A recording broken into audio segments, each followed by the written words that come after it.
Hello, Kelsey Taylor here, and happy Sunday.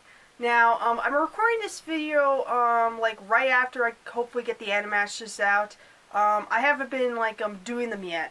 Well, not Animatches, one tribute and one Animash, actually. I haven't turned my computer on yet, but, I'm gonna, like, wait until, after church that I'm gonna be uploading the videos one by one. I have to leave in like less than 2 hours, so I don't have a lot of time to make the videos at once and get them out before I leave. So I just want to review what I've said yesterday, a really, really, really good Christian film, and the sequel just came out a couple weeks ago and was great as well. And this is the film I've talked about a lot in some of my videos. Well, not all the time. It's The First God's Not Dead, which is the film by Pureflix that came out in 2014, and this was my favorite movie of that year. And I explained the plot before, but it's about this college student who's a Christian who attends a philosophy class held by his professor who's an atheist. And basically the professor, played by Kevin Sorbo, you may recognize from that Hercules show I don't know much about, but yeah, that's one thing I used to know from or heard about. He gives like every student in the class a piece of paper to assure them that there's no such thing as God. The college student refuses to sign it, and so the professor decides, you're gonna prove God's not really dead, then prove it. So there's a debate like going on in class. Like every day in class, the boy shows proof of like there is such thing as God, like God's not dead and everything. And there's also these side stories like I don't know if I can explain all of them because there's so much. like one falls with a woman who's been diagnosed with cancer. The other one's with two Christians trying to go somewhere, like they have to get a car and they end up having car trouble and things like that. And the professor having a troubled relationship with his wife, and other things that lead up to that. I can't ruin everything here. You have to watch the movie and see. This is a great film. I mean, as a Christian myself, it's a really great film. I would highly recommend this to everybody. I remember seeing it in theaters. The youth group I used to go to with my church, they announced on Facebook they're gonna go see this movie. My mom saw the post. I don't think I did. And she's like, hey, you want to go to the movies with them, see God's Not Dead? And she was asking me over and over, what is it about? I didn't know.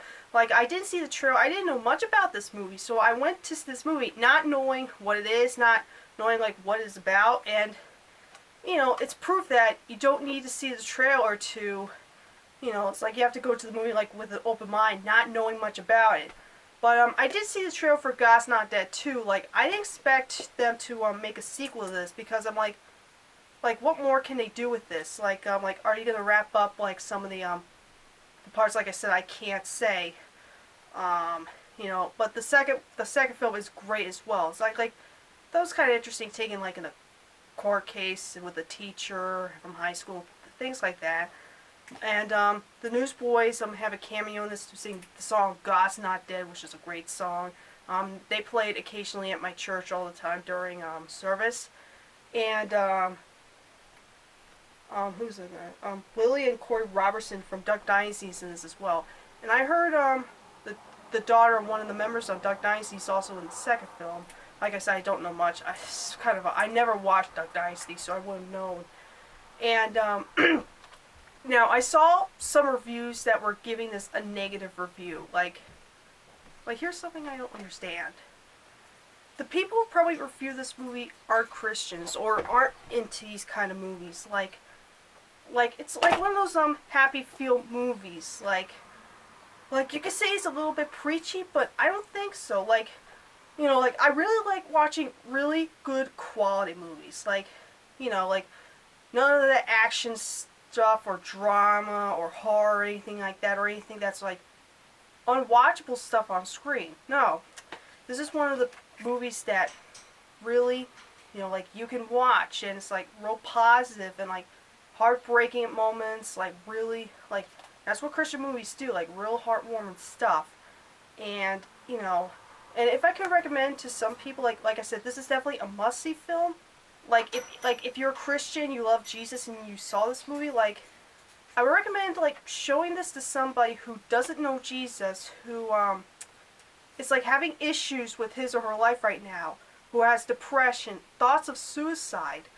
Like who knows? Maybe they may not enjoy this movie, but like there's some like Christian films that some people like, some people don't, but actually make them think about things a little bit. Who knows? Like this is one of the first films where I realized like for people who sees that aren't Christians, maybe they'll get them to think about it. You know, maybe at the end you could text "God's not dead" to everybody you know. I mean, like I didn't do that, but it's just a suggestion. But yeah, so it's a nice way to review a Christian film on a Sunday. God's Not Dead must see film, and if God's Not Dead 2 is still playing in theaters, then I definitely you should guys check it out as well. I think you have to see the first God's Not Dead first before seeing the sequel because it mentions some things from the first film that I think you may have to catch up on. So anyway, thanks for watching my review of God's Not Dead, and I'll be heading out to church in a couple more hours. I'm gonna turn the computer on right now and hopefully get this video rendered and hopefully do some cuts because I got interrupted half during the review. And get the other requested videos out for you guys. And tomorrow I may do another movie review. I don't know what it can be, but you'll find out eventually. So thanks for watching. God bless you all, and I'll see you guys later. Bye.